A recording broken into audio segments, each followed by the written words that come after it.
This is the Aftermarket Radio Network.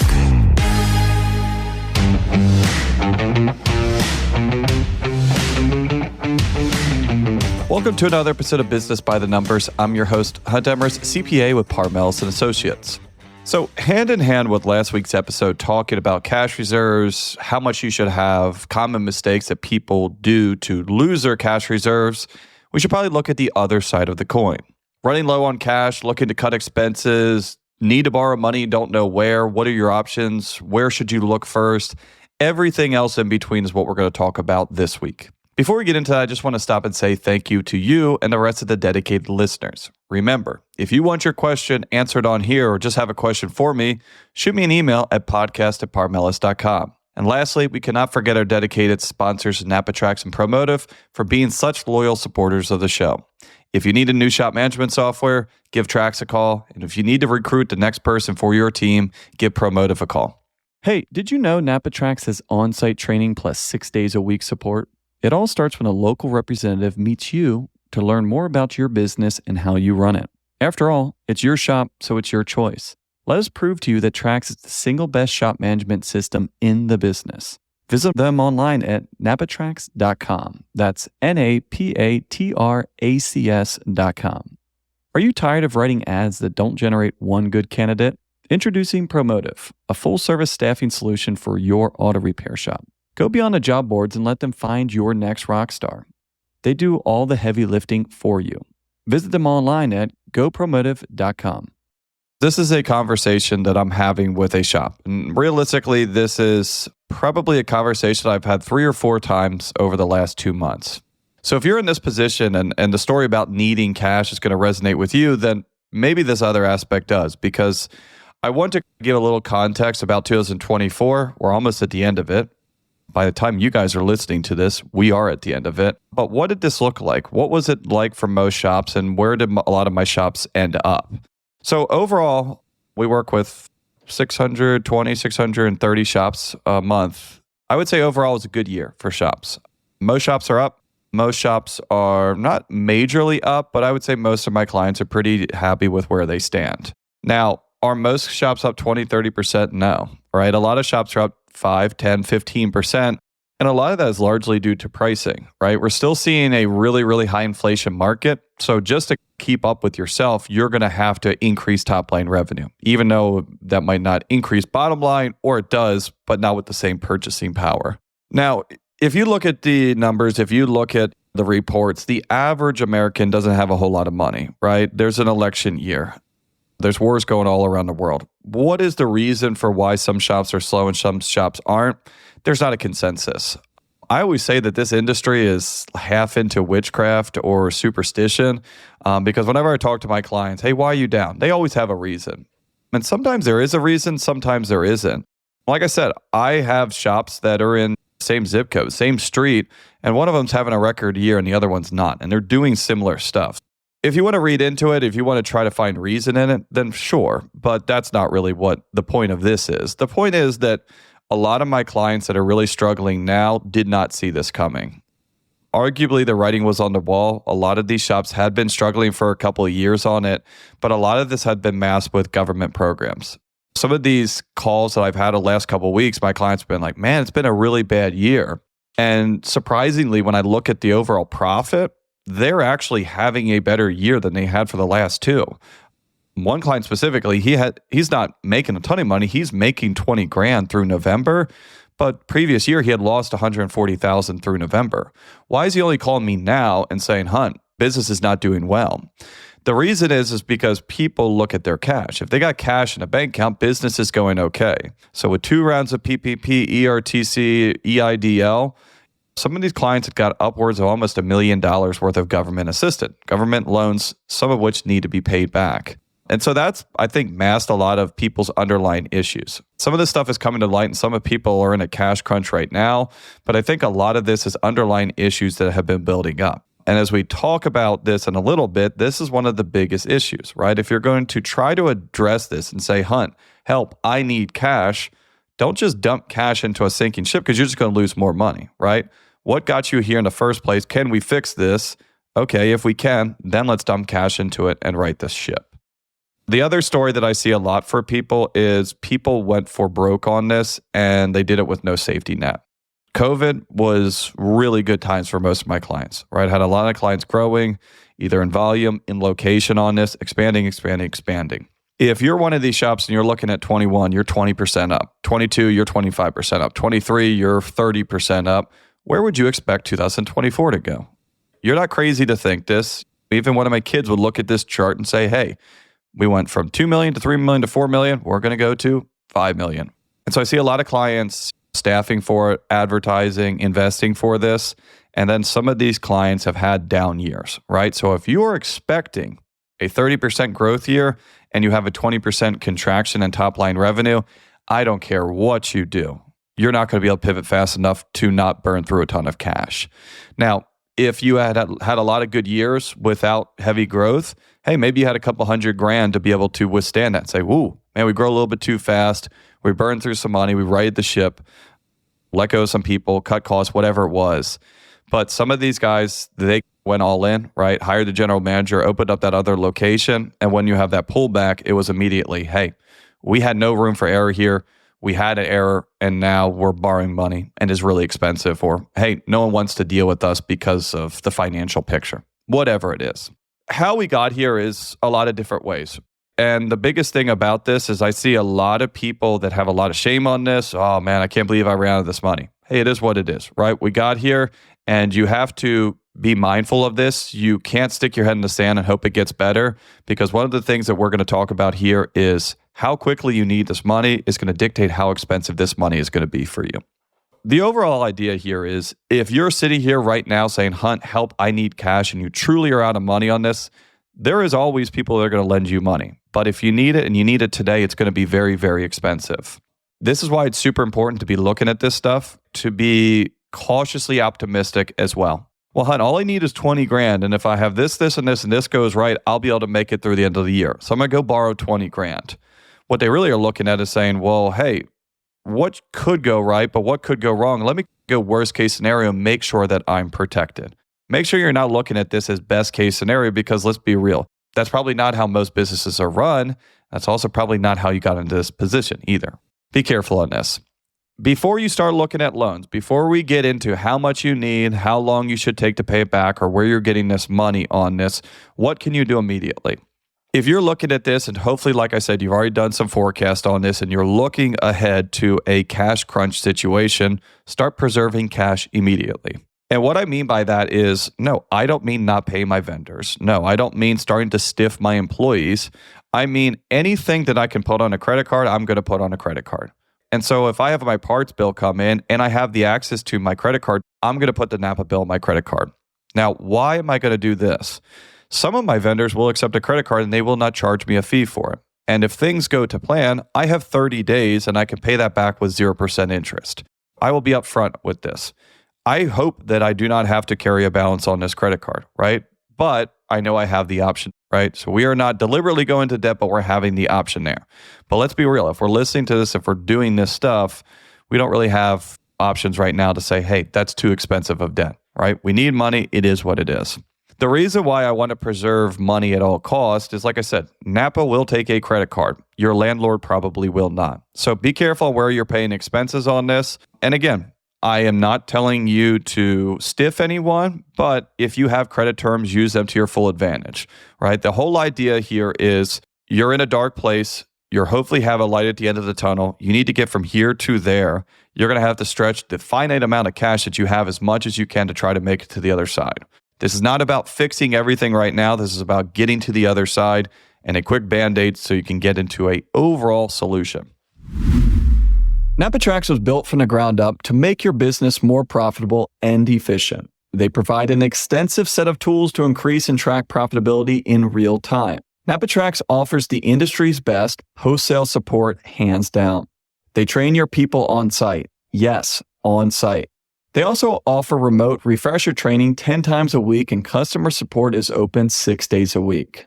Give them a call, visit them, or join our Facebook community today to learn more. They'll prove to you that Trax is the single best shop management system in the business.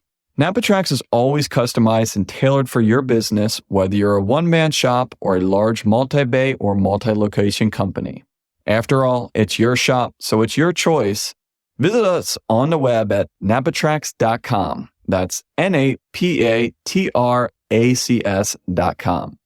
Is your recruitment process draining your valuable time and resources? What if there was a partner who could take your recruitment efforts off your plate? Look no further. Promotive is your ultimate solution for hassle-free staffing focused solely on the automotive industry. On the web at gopromotive.com. Promotive understands the challenges you face when searching for the perfect technician or service advisor for your shop. That's why we've developed a platform that takes the hassle out of recruiting. Michelle Tanzi from Euroclinic said, "I am a shop owner and recruiting new talent is so time-consuming. Promotive does the majority of the seeking and recruiting. They reach out to the candidates for you, and when they feel they are a good match for you and culture, they make the connection. They follow up throughout the interview process, and we make sure that the candidates are a good fit and the shop is a good fit for the candidates. I admire that they genuinely want both parties to win. They recruited and paired us with a solid B-Tech and Master Tech. Both left a dealership position and are still part of our team. We are very happy with the character and culture match, and both technicians have become valuable team members." Visit our website at gopromotive.com today and join the growing community of shop owners who have found their ideal team members with Promotive. The next one on here, I want to be very careful. And it's talking about analyzing your expenses, cutting expenses. This is 101. If you are running out of money, you got to make sure that you're not spending too much, right? Is there a freeze on purchasing?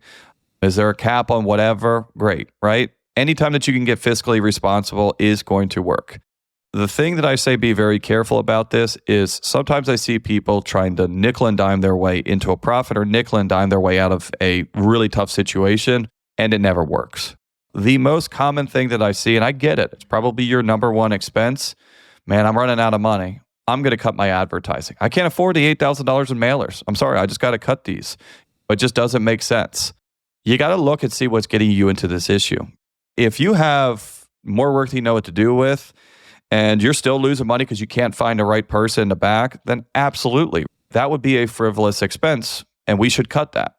Now, if you're sitting here drowning because you got 5 guys asking, "Hey, boss, where are the cars? We have no work to do," and you decide to try and fix this by cutting your direct mail, then no, that would not be a frivolous expense, right? That could not be farther from a frivolous expense, and that's exactly what the business needs to fix it, right? So cut expenses, but be very careful. So lastly on here, what you can do or what you need to do before you even think about how much you need and how long gets to pay back or where you're going to get this money from is analyze what got you into this in the first place, right? Like I was talking about before with my clients on there, before I even talked about, hey, where are we going to get a rescue plan, right? How are we going to get ourselves out of this hole? We had to first come to a realization, hey, we are in a hole and some bad business decisions, some bad moves, some bad luck got us into this spot. What are we going to change going forward? What does our team need to do? What do we need to set as targets? What is the gross profit? Is there anywhere we can cut expenses on this? How do we not repeat the same exact thing that just got us where we are right now? Too much. I see people in this kind of revolving debt cycle, and it's the definition of insanity, right? They keep on injecting 50, 100 grand into their business. They don't change anything about it, make that money back to be able to repay it. And at the end of this, they're in the same spot because they haven't fixed the productivity issue, or they haven't fixed the parts pricing issue, or they haven't fixed their car count issue. Cash goes along with fixing whatever else is leading to the lack of cash. Because think about it. If you have truly a good business that operates at a profit every single day, there's theoretically no reason why you would ever need cash, right? Not that you're a bad business because you need cash, but in a scientific laboratory of a theoretical perfect business, if your business is perfect, it shouldn't be in this position. So there's always things that you can change. There's always things that you can improve. And again, sometimes when you look at this and you analyze what got you into this position and you say bad luck, audit, natural disaster, storm, then again, you analyzed it and it wasn't your fault, right? So not that it's always on you, but you got to be open to the possibility. So let's get into it. You've done the right things. You've cut expenses. You've analyzed, Hunt, I'm going to fix this. I'm going to make the right changes. This is going to be great. How much do I need to get? And so this is usually when I go back to my clients and they say, all right, I get it. We're going to change this. I need $50,000, Hunt. We go down a list of what do we need? Where's this going to go? Where's this going to go? And this is always where this story comes back. Well, Hunt, this should happen, and then I'm probably going to get this, and then I should be able to do this, this, and this. So when I go back and someone says I need 50 grand, all right, your request, what you're trying to go after is you're trying to go after 100. Whatever you think you need, double it. The reason is like I said, you guys always look at this stuff with rose-colored glasses sometimes. You need to be more conservative on it. And again, if we're going and we're talking to banks or we're talking to any sort of creditors on this, we can always decrease the amount. We can always repay the money. We can't go back and increase it. So if you think you need 50 to 75, ask for 100. Hopefully they give it to you. And if they don't, there could be a negotiation. You end up where you need. I'll give you an example on this too. Banks don't like you to come back really quickly, right? They want you to do your research and say, all right, figure out what you need to fix this problem and ask us what that is. And we're here to fund solutions. We're not here to fund Band-Aids.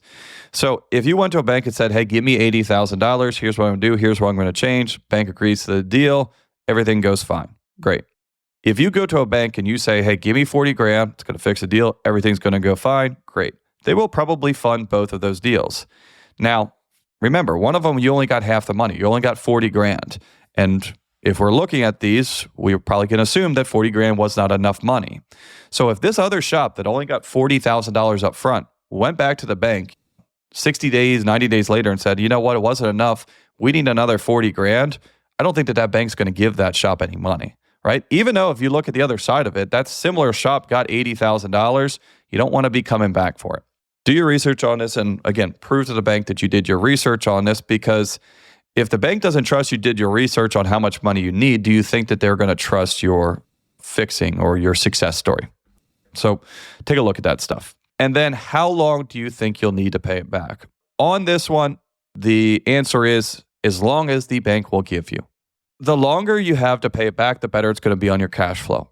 Think about if I gave you 10 grand, I said you got to give me it back in 30 days. That's not really a loan, right? You get to hold on to it, but 30 days later, I need it back. Now, imagine I say, hey, I'll give you 10 grand and you can pay me back over 30 years. It's the same idea we're talking about here.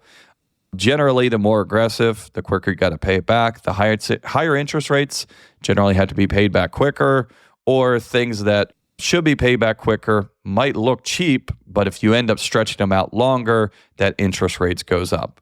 The whole idea on here is, let's say you need 100 grand, right? And you think you're going to make 100 grand of profit. If you take a loan for 100 grand and you pay it back in a year, here we are 12 months later, best case scenario, and we'll be paying back that loan, but we still won't have any more cash.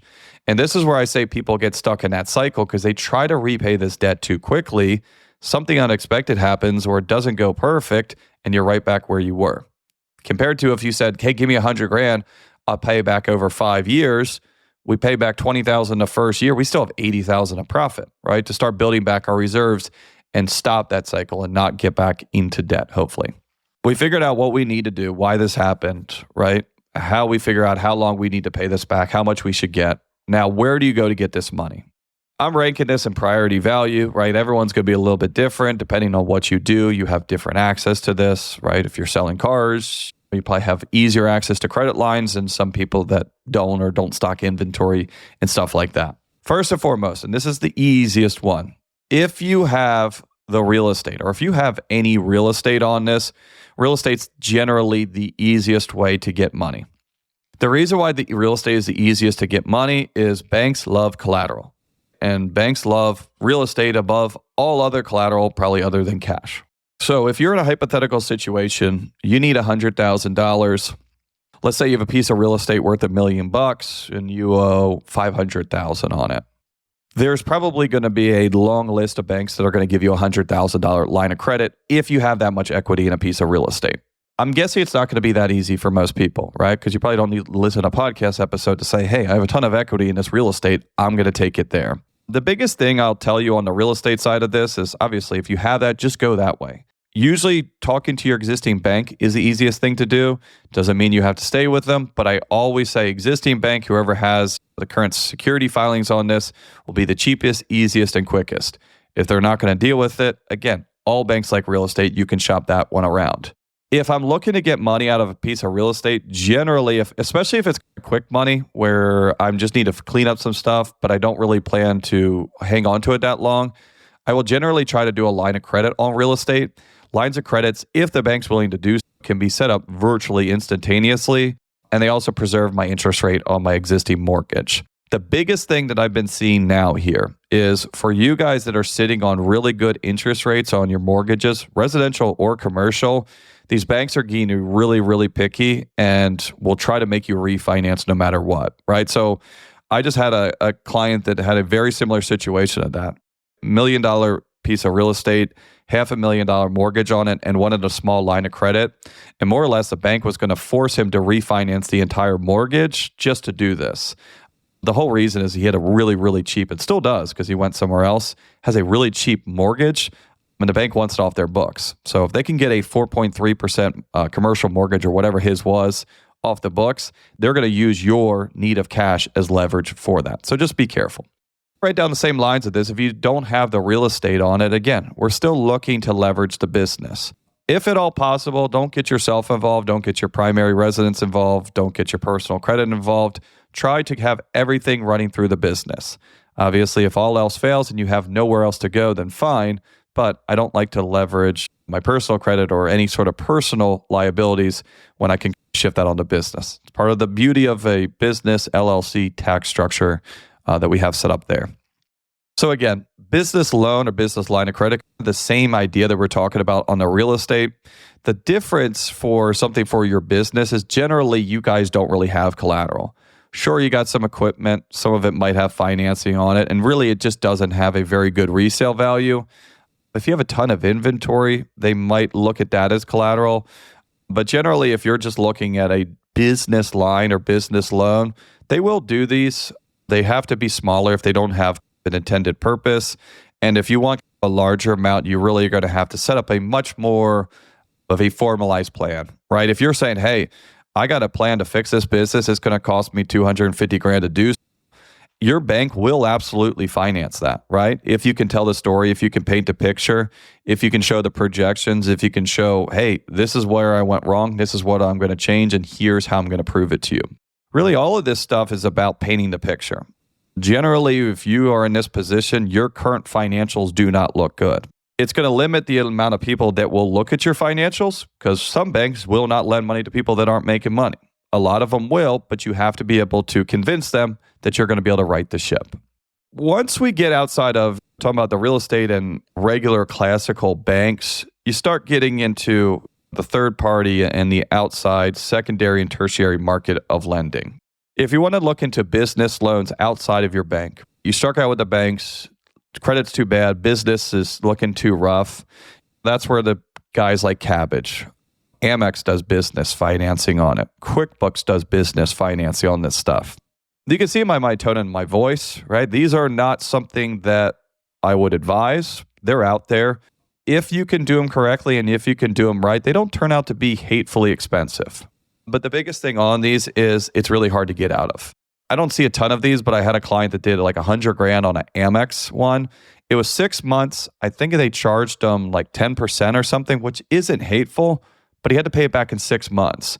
And so the biggest things that I see on this one and also credit card advances, which are the same idea, they just get paid back through your credit card processor, is on the surface, yeah, the fees on some of them aren't hateful. None of them are cheap, but they're not 40, 50% generally.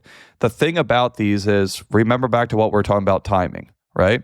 Interest rate is okay, but if I have to pay it back super quickly, I'd almost rather have a higher interest rate and stretch out the terms because you want to be able to not only make sure that you preserve your cash, fix what you have going on right now, you're going to have to make sure that you're going to be generating enough cash flow to not only dig yourself out of this debt, but get yourself in a better cash position. A lot of times what we end up seeing here is a hand-in-hand thing, right? Or a 2 to 3 part plan.